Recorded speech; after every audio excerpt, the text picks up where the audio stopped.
We will be remembered only if we give to our younger generation a prosperous and safe India, resulting out of economic prosperity coupled with civilizational heritage. This was one of the beautiful sayings by one of our former presidents, Dr. APJ Abdul Kalam. Hey listeners, here is Giridhar and you are listening to the podcast Giridhar's Garady. Today, we have an active and energetic person on the show. A music lover, drums and cajons performer, and a social person by nature. Here's welcoming the guest for today's episode, none other than Sairam. Hi Sairam, welcome to Giridhar's Garady. How are you doing today? Hey, hi Girdhar. I'm good. How are you? Thank you for asking. Yeah, I'm great. Thank you so much. Alright, just one quick question before we start. Yeah. How do you feel like being a guest on this podcast? To be honest, I'm very glad to have on this because podcast is actually literally trending on YouTube, which had its own attraction towards the majority of the audience these days, especially in the pandemic times. People got bored of the show off and so much of hype in the what to say video kind of conversations or lot much of videos which doesn't make sense. So podcasts are of lot much of attraction because podcasts generally have a lot much of genuinity and reality. So I'm very glad to have in this podcast, and especially with you, Girdhar. Absolutely. Thank you. Thank you so much once again, Sairam. Yeah, welcome. All right. So, Sairam, tell me, what are your views on Indian economy? To say, if I have to say my view on the economy, first of all, I would see the size and where are we standing globally and how strong it is and all these things, right? So, if we have to compare with almost 220 nations, and we are the sixth largest economy actually. When I say sixth, actually the first is two. It's almost the first one is actually six times better than us, which is United States of America, standing at $22 trillion. We India at a sixth, we are standing at almost $3 trillion. So this is my view. I'm not just saying that India is not powerful. India is powerful and all these things. I'm just having if you want to have a 50,000 level feet high view. So this could be one of the answer. Okay, and yeah, we also have so many nations like we have a neighboring nations China, which is at second with $16.4 trillion. Everyone says right, Japan is a powerful economy, all these things. So if I have to come with a proper order, we could say US, China, Japan, Germany, UK, and then India, right? So you can also what to say, you can see this gathering or to see this particular line or what you say sequence with a great coincidence these days.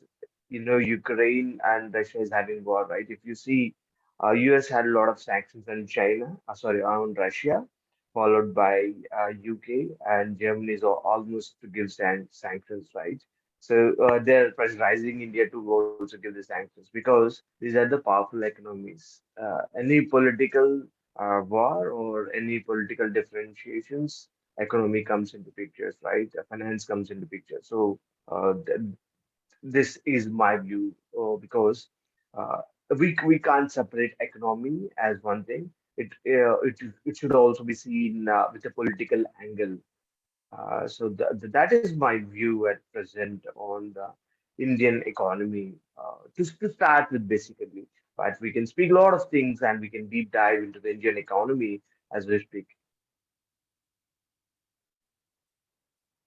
Great. I think that's absolutely right. And we have to be really proud that our Indian economy stands at sixth globally. Yeah. Okay. So, what do you think is a major driving force for Indian economy? So here I have to get one level deeper here to answer your question and also to touch base on what is the good thing and bad thing at this also, right? If we have to answer what is the major driving force, we, I could say the service sector, which is 54% of the economy is service sector. Okay, contrary what to what people think actually. Majority of the people think it's agriculture is the backbone of the economy, these, that, and all these things. But no, service sector contributes 54%. People generally believes myth, but this is a fact. Okay, agriculture only contributes 20% to the GDP, and all other industries together will be contributing 25% around. So this is the approximate figures. Now I will draw much more attention of yours and the audience by telling a small analogy here. 54% is the contribution of the service sector, right? I said. But 58% of the people in India are dependent on agriculture and allied sectors. For example, somebody is selling vegetables in the market. He's actually, very close to the agriculture sector, right? Somebody is farming. Yeah, he's directly related to the agriculture sector. So that way, 58% are related to the agriculture sector, but altogether they are only contributing 20% to the GDP. So why I'm drawing actually this crude analogy is that so a particular leader, if at all a particular leader wants to grow our Indian economy and push towards the growth, so he has to actually concentrate on major contribution, right? So if you want to consider the people, which is 58% of the overall population, they're only contributing 20%. If at all, some leader wants to contribute on sector, okay, which is actually 54% of the GDP, he's only concentrating on 40% of the population. So this is a very tough task, especially in a country like India, for any leader to push the country towards the growth. Because whenever we speak, we have to speak the figures, right? Actions, I could say, actually, figure speaks better than words. So these are the hardcore facts um, where any politician or any leader or any statesman will struggle a lot to push our India towards the growth. But we are very fortunate to be in the top six in the global economies, what I could say. Uh, uh, to answer this question, okay, so I want to ask you a question, Girdhar, in the reverse side, okay. Have you seen a Telugu movie called Srimantri? Sorry, I haven't yet.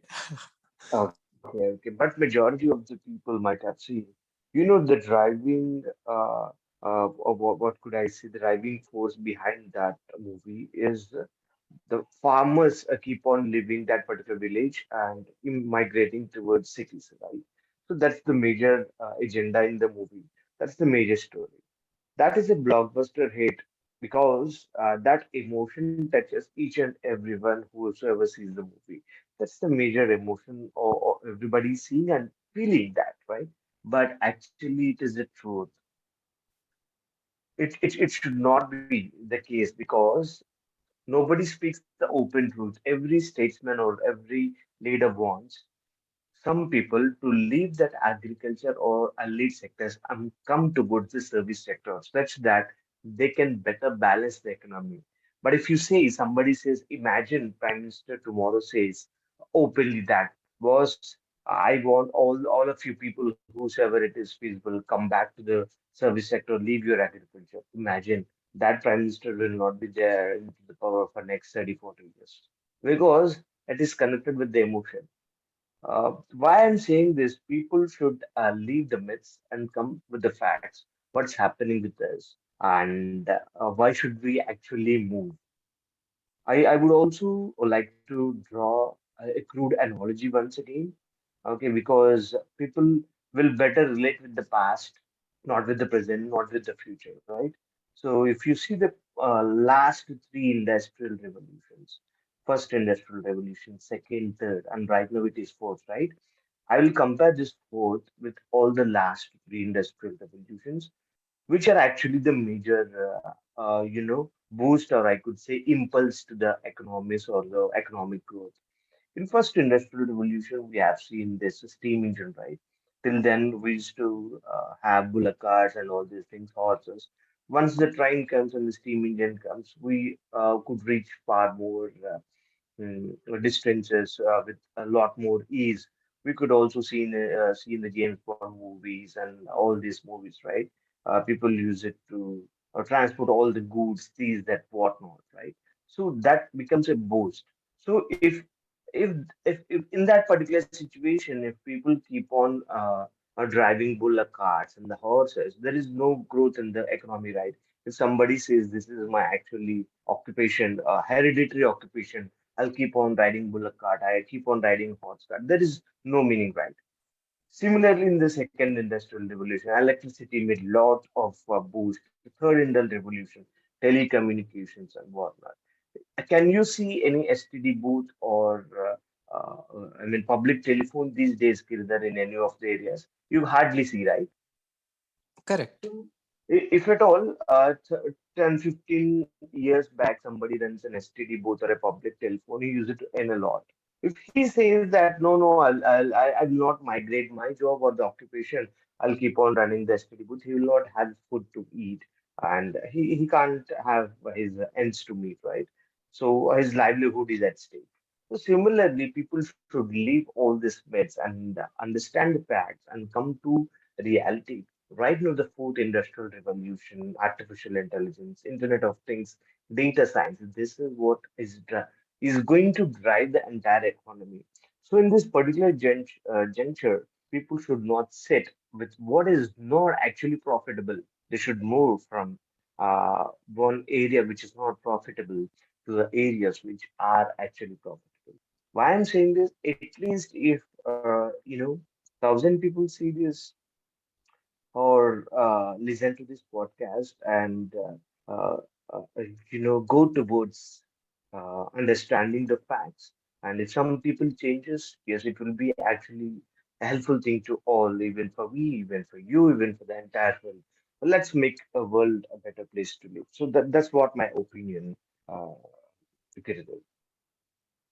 Amazing, Sairam. Kudos to your maybe research or the understanding that you have put across, along with the figures and also the examples. Like it can be from the movie or even the real time examples, like a telephone booth, which every one of us can definitely connect with.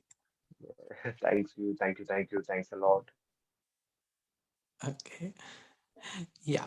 So moving on, what are the states in India that contribute most to this Indian economy? To answer your question, okay, so I could draw one thing, right? If I could ask what's the capital of India, everybody says Delhi, right? If the second question is everybody will ask, or I could ask, what is the financial capital of India? Yes, Mumbai.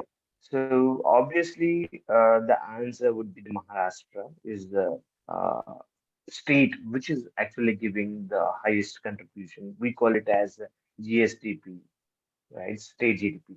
So next to that, Tamil Nadu. Okay, so it is actually having a lot much of GDP and GDP contribution to the entire nation. If I could speak about if I have to speak about figures, 26.2 lakh crores, is the GDP contribution by Maharashtra as a state and Tamil Nadu, with 18.4 lakh as a state GDP. Okay, now I will go back a few years to make you understand what made this actually possible. If you see the presidencies even before bifurcation or segregation as a states, okay, you could see Mumbai presidency, Madrasa presidency, Mysore presidency, and all these things, right? So obviously there is a presidency there. There's a lot much of economy going on there because Mumbai is a financial capital, as you know. Delhi actually became, union territory. Some part of the economy or some part of the finances goes to central. Some part of the finances goes to a state, and also Delhi. Even though we call Delhi it is NCR, so much of I mean geographical constraints there. You could see UP there in the border with lot much of social economic zones in Noida, and you could see Gurugram with lot much of IT companies there. So you can't have a focused concentration of economy in Delhi. So that's the reason we don't see Delhi as a major of what to say state which is giving the major stake in the uh, GDP, but we could see Maharashtra with Mumbai coming in. And next, Tamil Nadu. You know why Tamil Nadu? Because it actually it was actually Madrasa presidency, and even if you could see, okay, at a business angle, earlier Andhra, Telangana, and Tamil Nadu used to be one state, right? So it is only Tamil Nadu, and United Andhra Pradesh got separated, right? So from that point, even before that, if at all a company has to come to India or somebody is starting a new company in India, they have to set up few headquarters along the regions like right north, south, east, west, and all these things. If somebody has to set up an headquarters in south, they would obviously look for Chennai because that was the capital. Even if you see now, forget about Hyderabad. I'll come to that point. If you could see, a lot of headquarters are located in Chennai, a lot of manufacturing units headquarters and all these things. Because I was a mechanical engineer, I used to work in the procurement. When I was dealing with them, I could see a lot of headquarters, a lot of people coming from Chennai to Hyderabad to deal with us.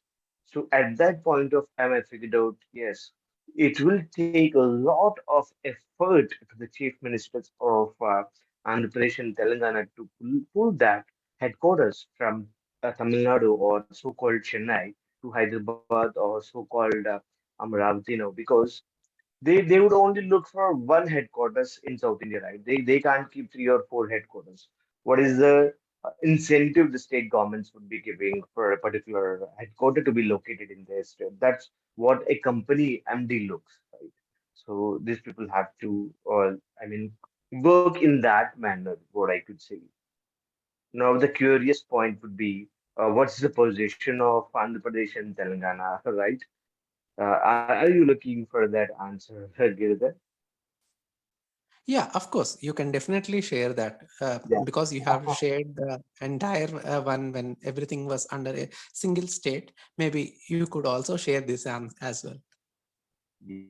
Yes, yes, yes. So, see there, in terms of state GDP, Andhra Pradesh falls at ninth place with 9.72 lakh crores, and Telangana comes at 10th place with 9.69 lakh crores.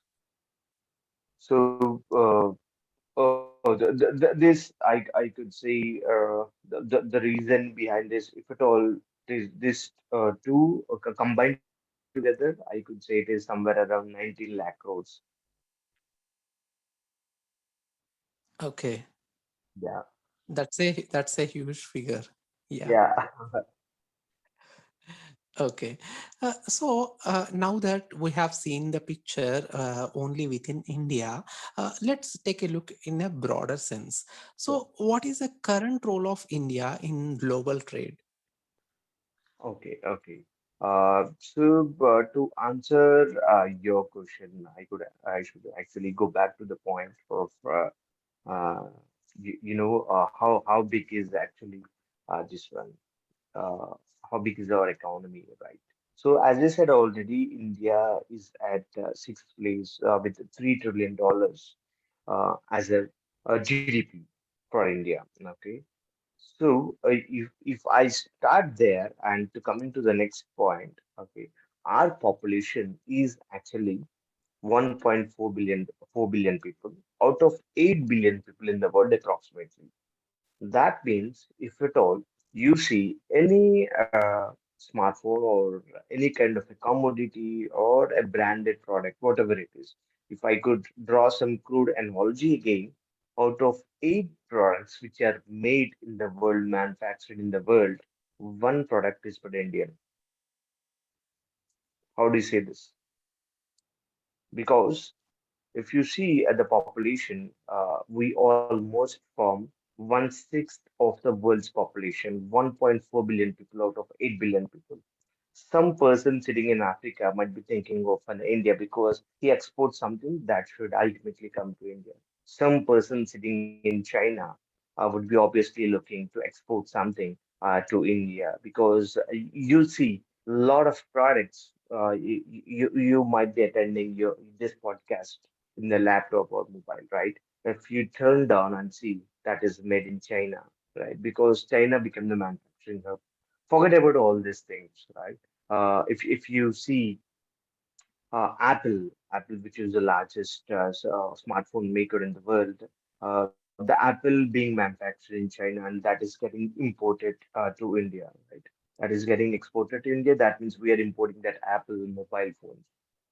So in the global trade, okay, if I see at a personal level, yes, people will look at Indians to export their products to India. So because we are a huge consumers, even if you see the cars, right, at a younger age, Indians are actually having a potential to buy the cars. You see a lot of people before the age of 35 or 40 are having cars, but earlier that was not the case, right?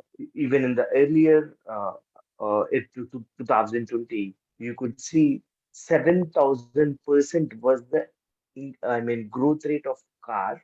I mean selling of cars in January 2021.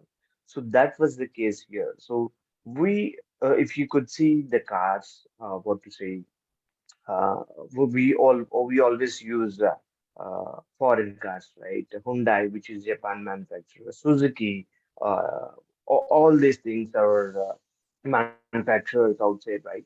So these people look in such a way they can export their cars or as some disassembled parts which they can assemble here. In that way, we play a huge role in the global trade. Okay, to actually say about the figures. Okay, so if you see China, U.S. exports, which is the major economy, $2.53 trillion is the export of U.S. They are manufacturing something, exporting to other countries for their consumption. If we could see China, $2.5 trillion, almost same, right? So if you compare with this Indian figures of GDP, their export is only equal to our GDP. Our GDP is $3 trillion. Their only export is $2.5 trillion, right? So if we could see our exports, it is $0.2 trillion. In the global trade, of course, in terms of export, we are very much less, but in terms of imports, we are very much high. If at all we are not consuming the international imports, some countries are even at stake. Uh, yes, to answer your question to straight, our exports might be less, but imports are huge. Yes, probably we need to ensure that this would be balanced, or it has to go in a vice versa way. Yeah, yeah. Like All right. how China is actually doing. Yeah, that's correct.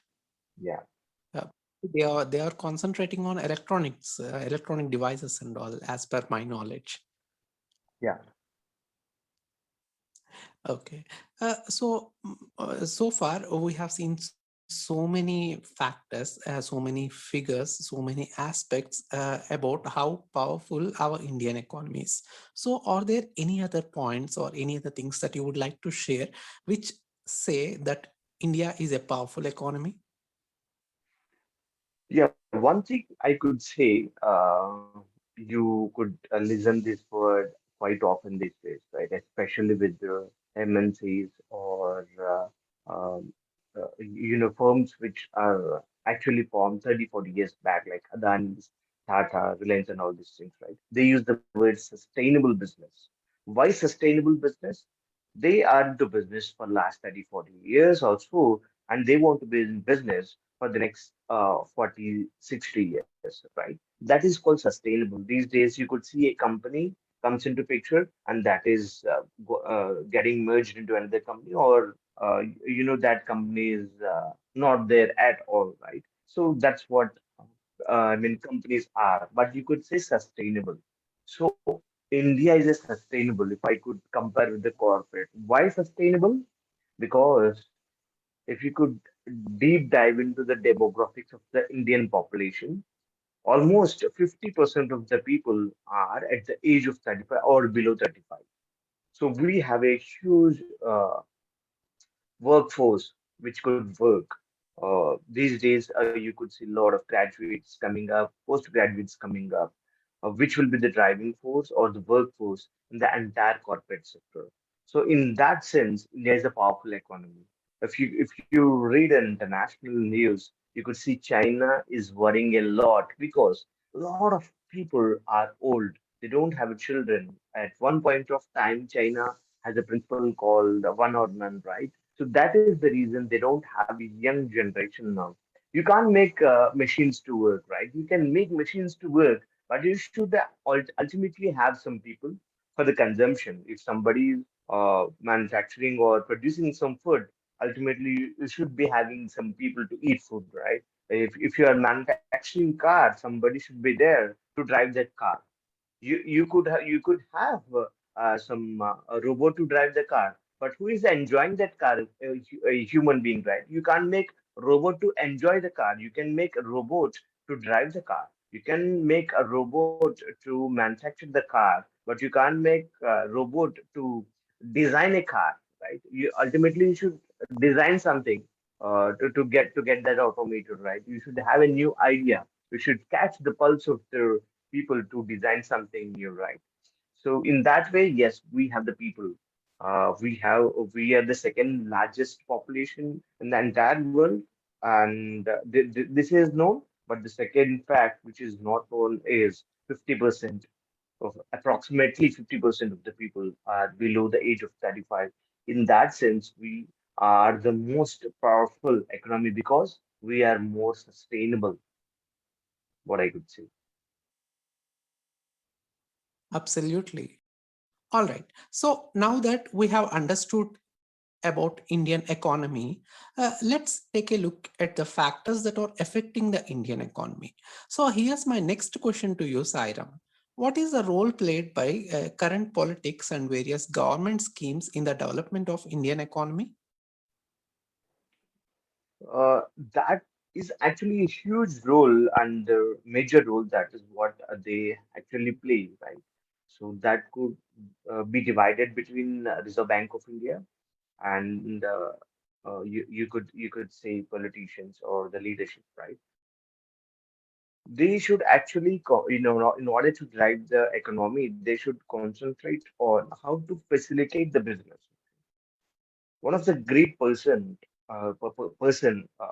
Jay Prakash Narayan once said, okay, in an interview, the interviewer was asking, "Have you ever been indulged in corruption?"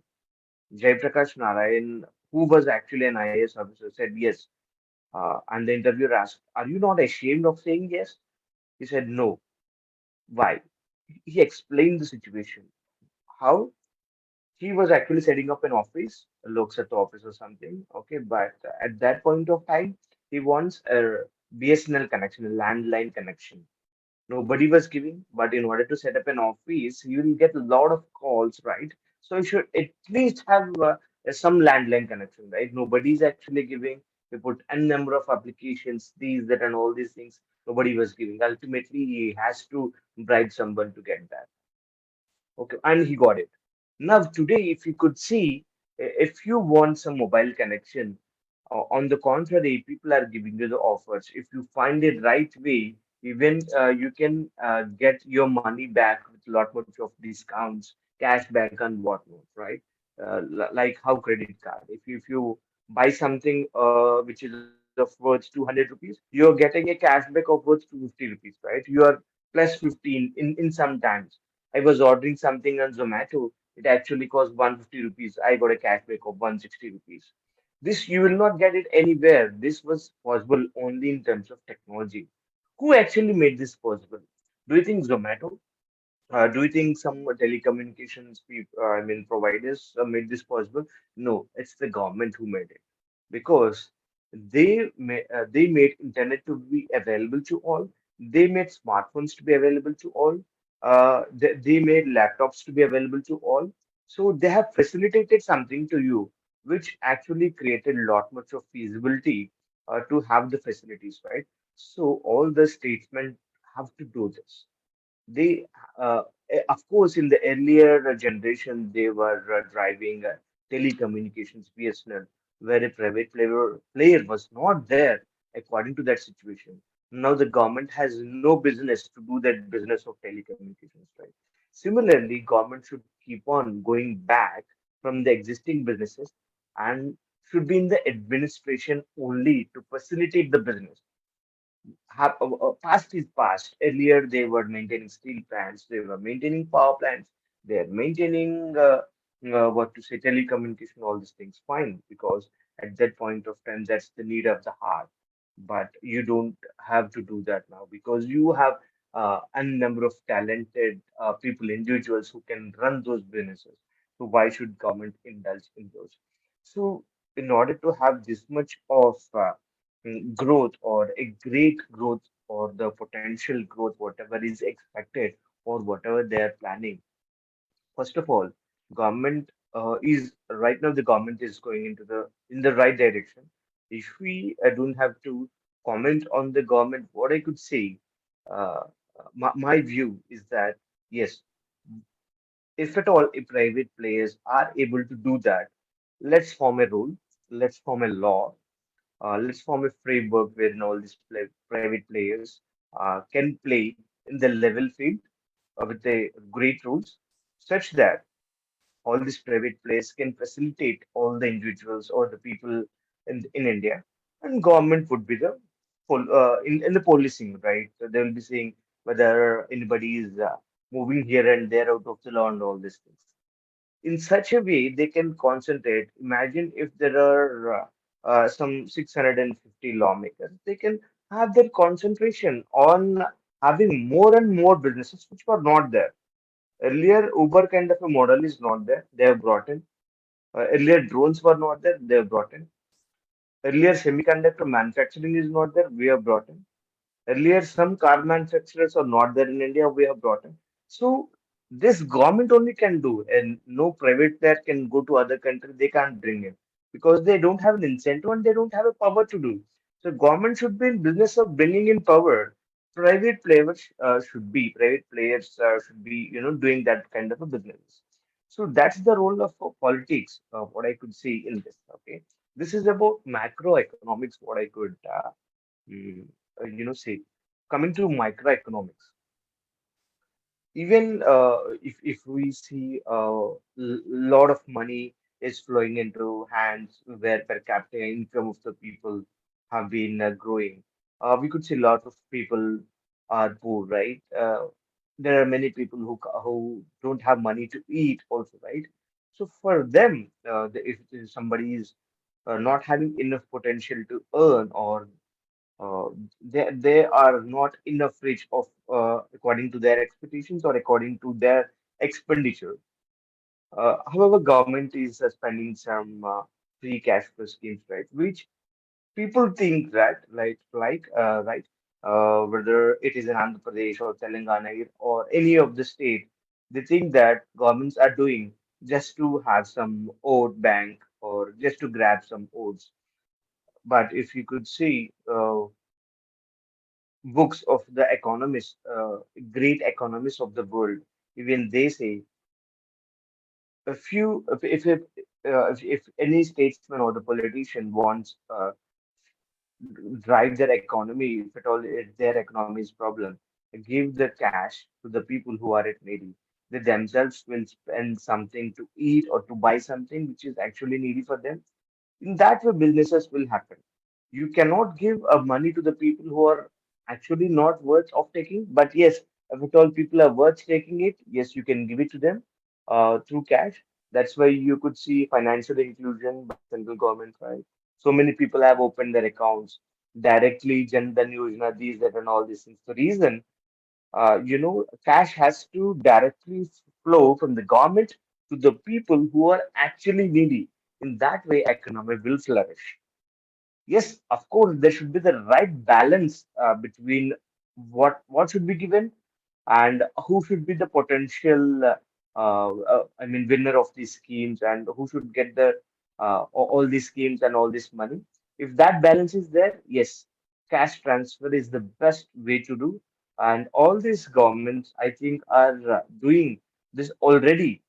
Of course, there might not be. We see a lot of news every day, right? People are, I mean, politicians are giving cash to people through various schemes and all these things. Yes, of course, there is no right balance, but if there is a balance, there is no such a beautiful plan for giving cash to the people who are actually needy. Mm. Well said, Sairam. In fact, I agree with you. All right. So moving on, let me put my next question in this way. From Yeah. last 2 years, we have been experiencing a pandemic. So what is the impact of this COVID-19 pandemic on the Indian economy? Okay. So there are 2 years here, 2 financial years. I could say we are also ending this another financial year. There were times where even India went to even minus 7%, minus 15% of the growth, wherein earlier it was 6%, 6.7%, 8% growth like that.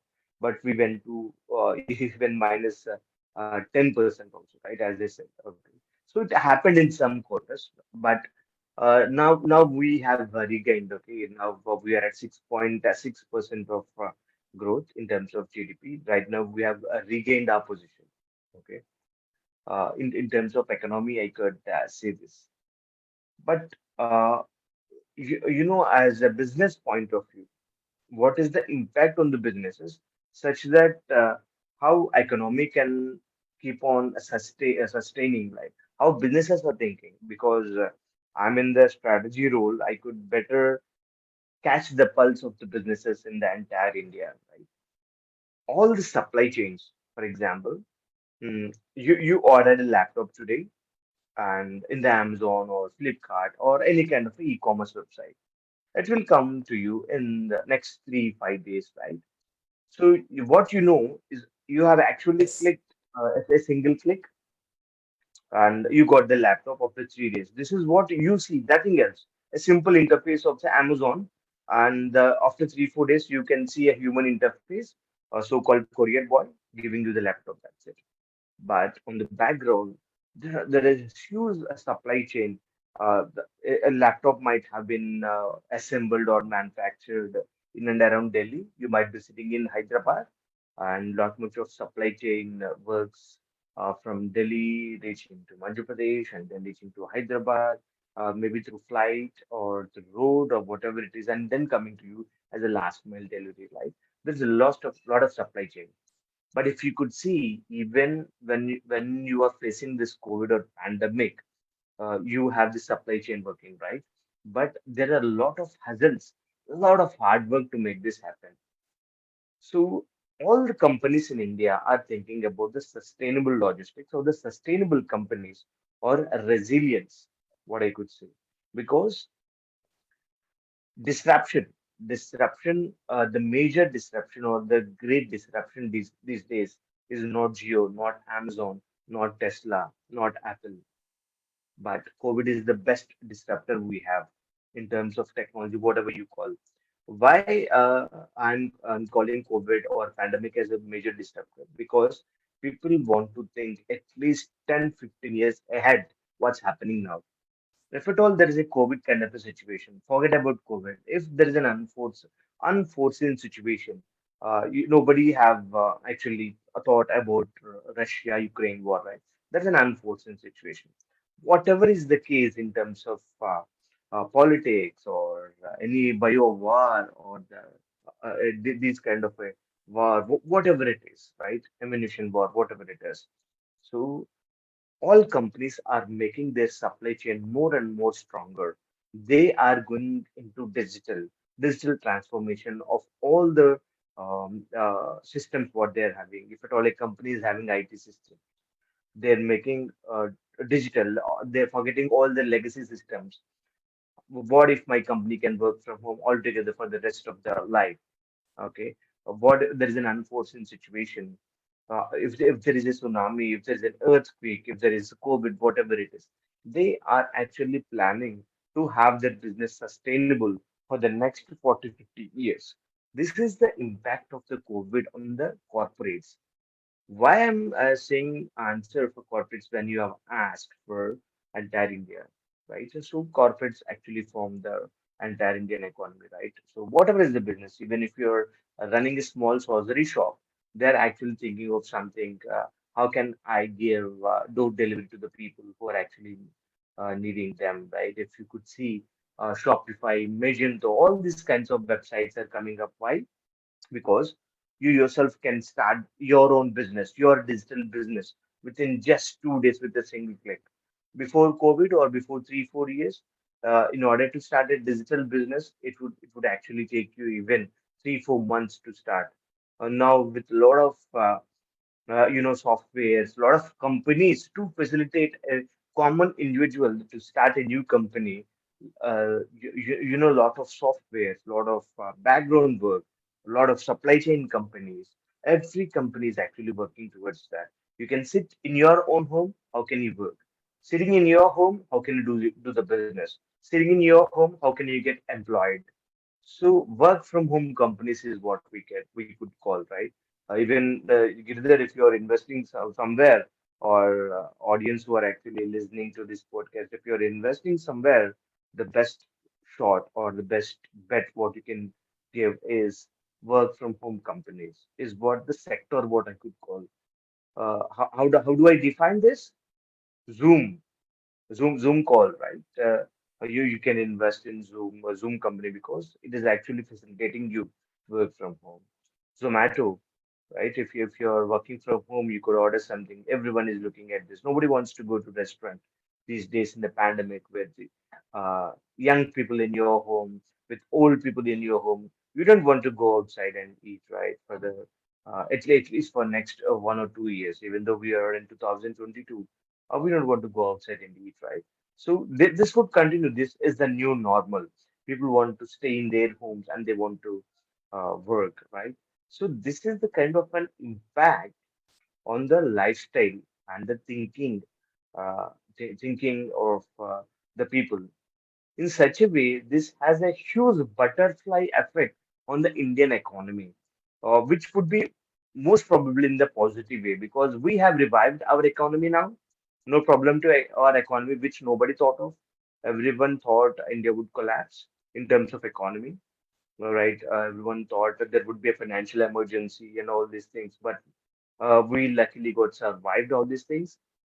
Uh, Now that there is a positive impact, with the Indian culture and Indian kind of a thinking mindset, we are very much positive. Yeah. Along with all the things that you have said, Sairam, there is one more thing that I would like to add. Yeah, Recently, in fact, I have experienced that for any kind of minor diseases or minor problems, we can even have the doctor consultations online from the home itself. And even a minor lab test can be done from the home itself. Maybe someone would be coming and giving the equipment to us, and it would be done from the home. Even the medicines we can order online. So I'm sure all this will affect the economy as a whole in the long run, and of course in a positive way. exactly. We call it digital health. Yeah, Yes. that's what the Yeah. new sector coming up.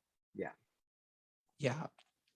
Okay, so during one of our earlier conversations, you were talking about the population, right? So let me put my next question on it. In what way do you think the population growth can impact on the Indian economy? See, it actually have a positive impact on India in terms of population. As I could say, you just can't see like India has a huge population of 1.4 billion. We don't have huge money to feed all these people. See China with 1.4 billion people. They're $12 trillion, oh, sorry, $16 trillion. We with 1.4 billion people, we only have $3 trillion as an economy. How can we feed all these people? What should we do? No, no, no, not at all. Because if you could deep dive and see the demographics, okay, 0 to 14 years, we have 28.6% of the population. 15 to 64, we have 63% of the population. 65 and above, hardly 5.3% as a population. Okay. So on the contrary, China have a lot of people who crossed age of 60 and they are the major population there. China is spending a lot of money as a pension to the poor people, or also I could say to the old people, right? They are spending a lot of money. They are actually looking at a younger generation. If you could see the last year news, okay, even China said to have more people now. If you forget about one or none, even you could have your own choice of having a number of people. So that is the way that China has become now, because thanks to the Indian culture, people, uh, because of the thinking or of whatever you say, or the positive mindset, yes, they can, fathers can feed their children. We have a lot of younger generation. Almost 50% of the people are less than age of 35, which will form the workforce of the entire corporates. Like what I could say, it is actually positive thing for India. Absolutely. So now that we have discussed about the factors affecting the Indian economy, let's take a look at the improvements. So here's my next question to you, Sairam. What are the various economic issues that need to be addressed in India to emerge as a better economy in future? Yeah, good question. Okay. So if you could see Dubai, okay, there the government is into real estate. In India, even though you have a lens or the microscope, and if you could see whether Indian government is into real estate, the answer is no. Because in Dubai, as per their demographics, as per their situation, the government has to be in real estate. There is no other option for them, because they worked out in such manner. They want to diverse their economy from the and they want to get out of the oil. They want to get out of the dependency of the oil, and they want to diverse their economy in such a way they have done. And the politicians out there or leadership out there have done this. If you see China, they have concentrated a lot on the manufacturing for 25 years. That is the reason you could see a lot of products in India are, labeled manufactured in China or made in China. The reason that is not built in a just day or two. They have concentrated for 25 years. So that is the reason they are here. If you could see, India should also concentrate at least in one thing. Because Saudi has concentrated on real estate, Burj Khalifa, Palm Islands, and all these things we have seen, right? Everyone wants, every celebrity all over the world wants to go to Dubai and buy some island or buy some villa over there, buy some space in the Burj Khalifa, whatever it is, right? So that is how they've made as a tourist destiny, or they have made their space, geographical space, such a beautiful place to live in. China has some other work to do. Like that, Japan has some other work to do, right? They've concentrated on automobile sector, this, that, whatnot. So India should concentrate on at least two or three things, or at least one thing they are good at, or at least to find a way to do that, right? To do that, there is actually a proper framework to do. First of all, uh, whatever the energy you are spending, right? Like I said, We have few number of people who could think on the Indian economy, right? What of the leadership is there? If I could see, there are 33 states, 33 chief minister would be thinking, one prime minister would be thinking, or the people sitting in the parliament altogether, 650 people would be thinking, or some bureaucrats would be thinking, right? So all these people's energy should be there on how to increase the economy, but not on how to sustain the existing economy. That work is not at all required. Like I mentioned earlier, if you could see, if you just go to Raigarh in Chhattisgarh, you could see a big steel plant run by private players. If you go to Jharsuguda in Odisha, you could see a great steel plant run by the private player. If you come to coastal area like Nellore in Andhra Pradesh, you could see lot of power plants are there who are run by private players. When private players can do the business, what is the business of the government to do the business? They can set their businesses to the private players. They can be in the administration, and private players can do that. In such a way, these economic issues can be addressed. They can concentrate on the growth, not on the sustenance. I'll give you a small example now. Earlier, you could see Hero Honda, right? Can you see Hero Honda now? There is only Hero, right? Yes. Everyone might have observed this. Yeah, everyone might have observed this. Why?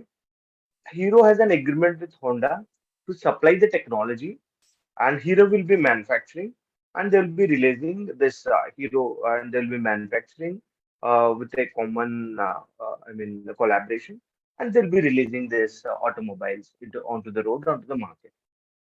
Now, over a period of time, Hero has able to, got themselves as a self-sustained model. They got their own technology, or they got the technology from Honda. Right now, they're in such a position they can make their own automobiles. So it took them at least 30, 40 years to be in this stage. Take BHEL for that example. Bharat Heavy Electricals Limited is a central government company. It's a Navratna. They got the technology from the Russian units. LMZ is the company name, right? Now that BHL at least got separated from LMZ, they have their own units. They're manufacturing something in India. So it also took some 30, 40 years to do that.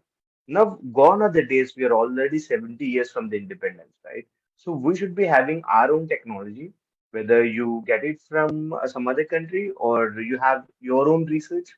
Okay, but you should be having your own. India should be having their own technology such that they can manufacture something. They can produce something on their own in such a way the economy can be developed.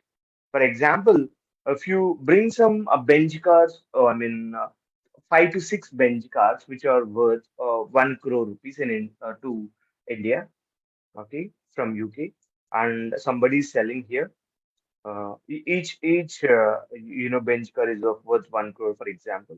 Altogether, it is 6 crores, right? They have sold it for 1.5 crore each, taking a 50 lakhs margin, and altogether it is 9 crore of rupees. These 3 crores will be within India, and some margin can be left to UK, and might be you can say 1.5 crore is within India, and 1.5 crore went to UK.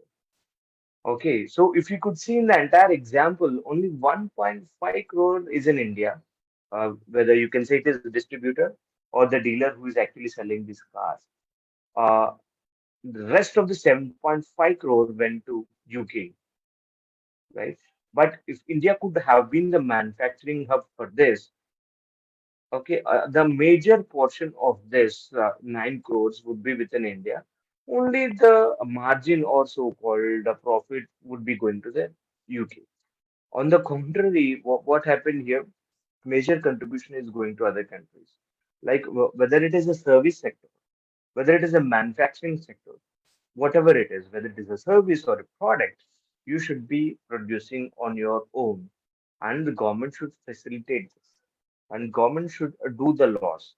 I'm sorry to say, okay, so after Uber came, after Uber came, and after 1 year, they have some trouble, and somebody filed a case on Uber. So after 1 year, they have found out that there is no law for the aggregator in India. Once this is actually escalated, they made a law in India, and then the problem is solved because we don't even have the law for the aggregators. Right now, the aggregators like Amazon or the Uber or the Zomato, these we call it as an aggregator, right? So they don't have a law for that. So first of all, we should concentrate on making the laws, making the rules, and then we should actually make all the corporates the ease of doing business, right? We should facilitate ease of doing business. Then everybody will come to India and do the business, or at least we will start our own new businesses. We can encourage the young entrepreneurs in such a way, uh, collaborating with other countries by bringing in technology or having your own technology and facilitating ease of business, disinvestment from the existing businesses, concentrating on the new laws or how to bring in new businesses. By doing all these things, I think if the government can address all these issues, obviously, I could say, we have lot much to flourish, and I think we will flourish because if I could see the talent such an Adela, Kamala Harris, all these people, a lot of CEOs who are Indian origin are doing a lot there. I could see we can flourish a lot if we can retain all those talents in India, working for India. Yes, definitely we could flourish. Girdhar. That's what I mean to say. Yes, exactly. And one more thing that strikes to my mind at this point is the tourism sector, because of course we were already been on it since a long time. We have been developing it, but I think there is still a scope of improvement in that area because India is a land of diversity. We cannot find this much of diversity anywhere in the world. So tourism, if we could concentrate little more, yeah, that would also be beneficial to us. Yeah. Yes, Girdhar. Yeah. Okay. So lastly, Sairam, just one message for our listeners with respect to our today's concept, the power of Indian economy. One message in the sense what I could see. Um, whatever you do, okay, whether you go abroad and you bring back your money, you're also doing a great thing because you are bringing back the dollars to us. If you're here in India, you're working somewhere, you're also contributing to the Indian economy.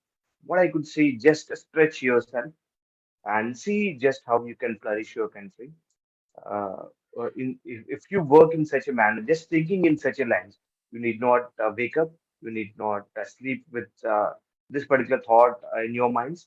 Just whatever you think, whenever you're taking a new step, just think about your economy, think about your nation. If you could contribute something to India, that would be better. Absolutely. Thank you, Sairam. Thank you so much for that amazing message. Thank you. Thanks a lot, Girdhar, especially for you. Yeah. Okay, so now it's time for us to move on to a special segment of our episode that is the rapid fire round. Are you ready? Oh, okay.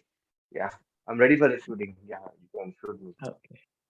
Okay. So here's my first question in the rapid fire round, Sairam.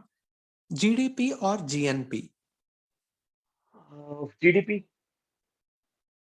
Okay. Strong currency or weak currency? I'll go with China. Weak currency. Okay. Indian economy before independence or after independence? Definitely after independence. Yes. Okay. Silver or gold? Gold, being a banya. Okay. Government schemes or corporate shares?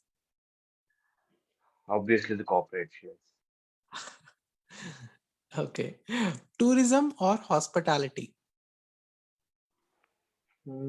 Tourism, because however hospitality is in tourism, I would Yeah, go with tourism. yeah, it's the major one, and hospitality is the subsector. Yeah, Okay. Information technology or healthcare sector? I could say it is IT. Yeah. Okay.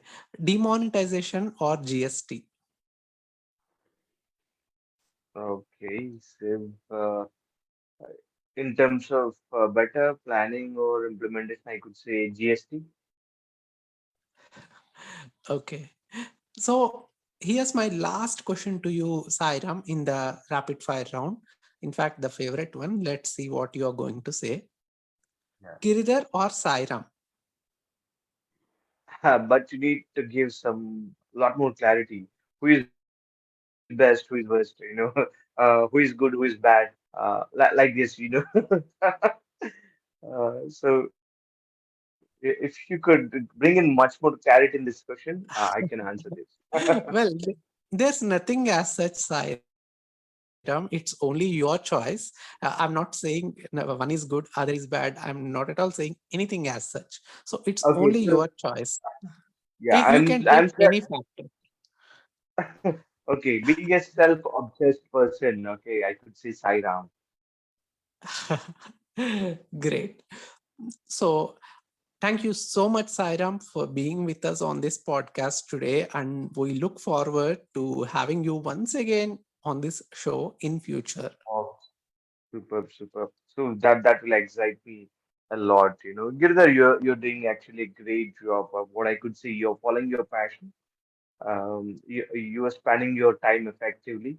In this particular process, what you're doing, I hope you're also learning a lot of things because you are having a real-time conversations, so which will actually stimulate your brain. You'll be touched with a lot of emotions in this long run. Definitely, I appreciate your thought to do this whole podcast, especially I think you have started in this pandemic. It is, I've also gone through a lot of your podcasts. One such favorite mine of being you have interviewed a person who is in US, and